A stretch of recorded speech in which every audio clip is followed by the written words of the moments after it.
בר אהוב שלי, היום לפני 23 שנים הפכת אותי לאמא.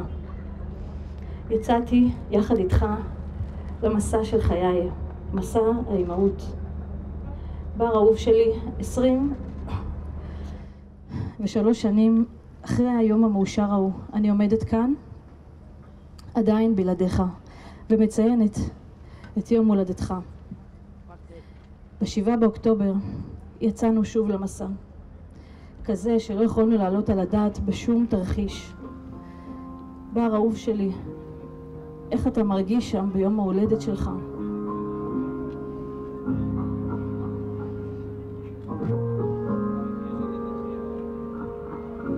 שבאמת נותן לי כוח, זאת האמונה. אני זכיתי לפני 14 שנה, אני בעלת תשובה, לעשות מהפך בחיי. שיניתי את כל אורחות חיי והבנתי מה המשמעות להיות יהודייה. אז זה משהו שמלווה אותי בניסיונות שאני עוברת, ובעיקר בניסיון הזה.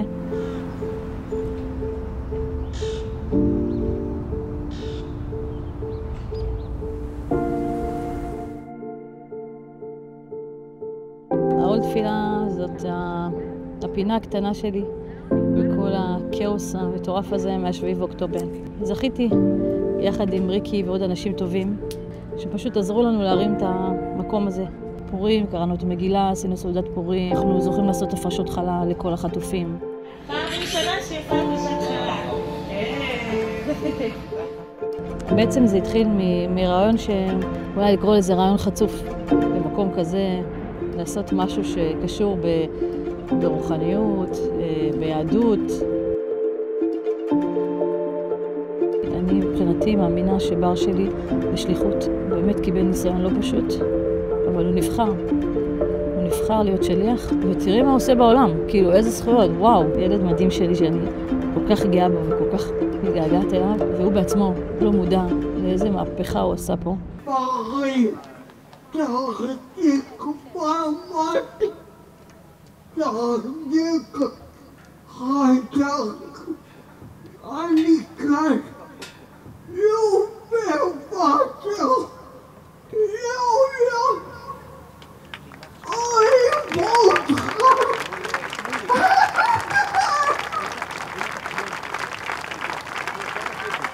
יש לי בעל שעבר תאונת דרכים מאוד קשה, והוא בעצמו נכה, סיעודי, בכיסא גלגלים. אני באמת לא יודעת איך הייתי יכולה להתמודד בלי להיות מחוברת וקרובה לבורא עולם, כי זה באמת קשה.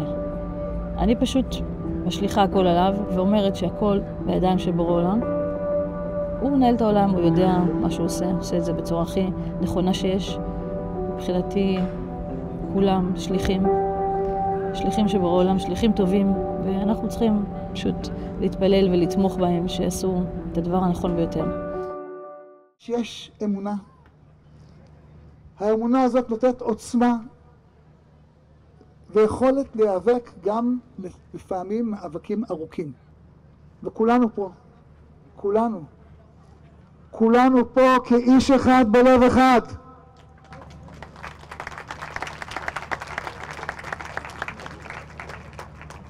כולנו פה מרגישים משפחה אחת עם משפחות החטופים.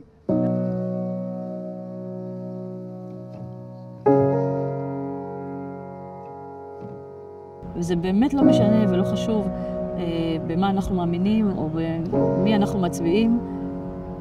עם ישראל פשוט איתנו ותומך ואוהב וכאן בשביל כולם. משתוקקת להעביר אליך את התמונה של הכיכר עכשיו, שתדע כמה עם ישראל דואג לך, עושה בשבילך ואוהב אותך. ואני יודעת שאתה חזק, אני מכירה אותך היטב מאז שנולדת.